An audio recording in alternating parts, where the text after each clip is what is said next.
On a finalisé la troisième phase. On est vraiment rendu là. Le site est complet. On le rappelle, 4 saisons intergénérationnelles. Et ce qu'on y trouve présentement, commençons par l'été. Tout d'abord, terrain de volley-ball de plage, sentier de marche, agora, pump track, patinoire couverte où ce que les gens peuvent jouer au pickleball, au basketball. Il y a des rampes de skateboard qui sont là.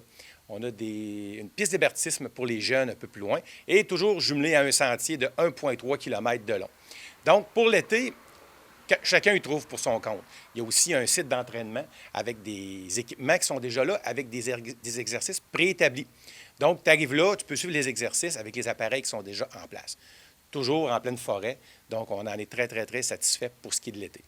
Et ensuite, bien, durant les saisons printemps, automne, il y a quand même des possibilités de le faire, mais aussi l'hiver, comme vous dites, c'est vraiment un lieu vraiment qui va être fréquenté et déjà bien fréquenté déjà de base.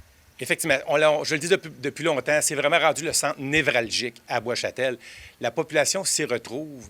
Dès que la fin d'après-midi arrive, là, les gens finissent de travailler, ça vient prendre des marches avec les chiens, avec les enfants, le monde vient au pump track. C'est vraiment complet. Puis on parlait justement des saisons plutôt, mettons, printemps et automne.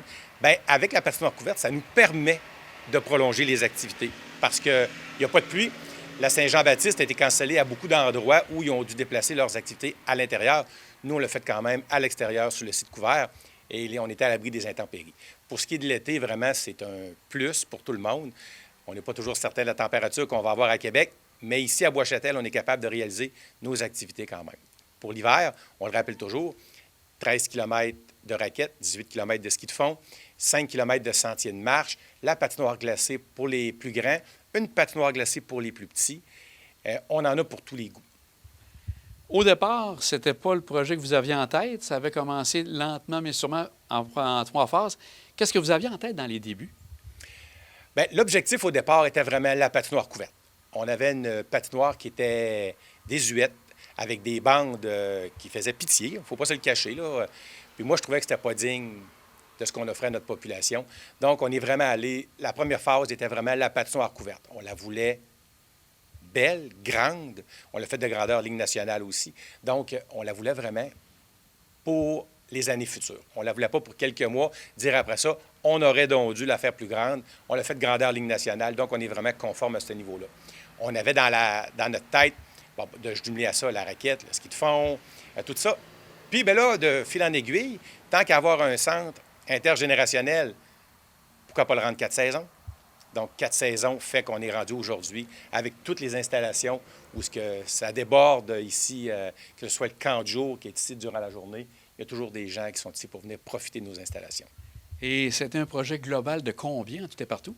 On parle de 7 millions environ. Ouais, et ça, au niveau de l'aide, la ville, la municipalité, bien sûr, mais quels sont les autres partenaires par rapport à tout ça? Comme partenaire, parce qu'on a toujours de bons partenaires. On a le gouvernement du Québec, on a le gouvernement fédéral qui a donné de l'argent aussi. On a les fonds éoliens de la MRC de la Côte-de-Beaupré qui ont participé à haute échelle, 1 800 000.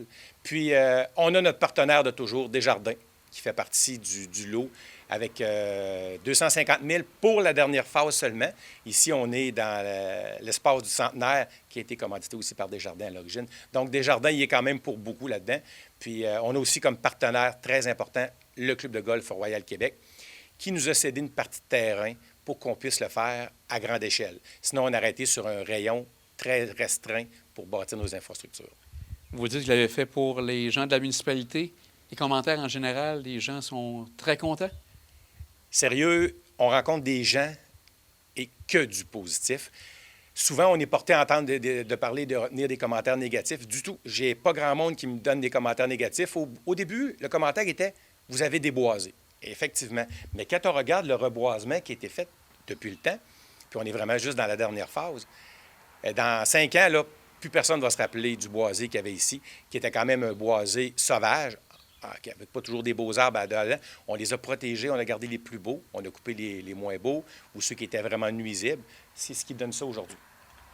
Bien, Benoît, encore félicitations. Donc, comme vous dites, les gens sont fort contents. Puis bonne poursuite ici à Bois-Châtel. Merci. Nous autres, on est bien contents et on espère que la population va continuer à venir en grand nombre. Merci, Jean. Merci.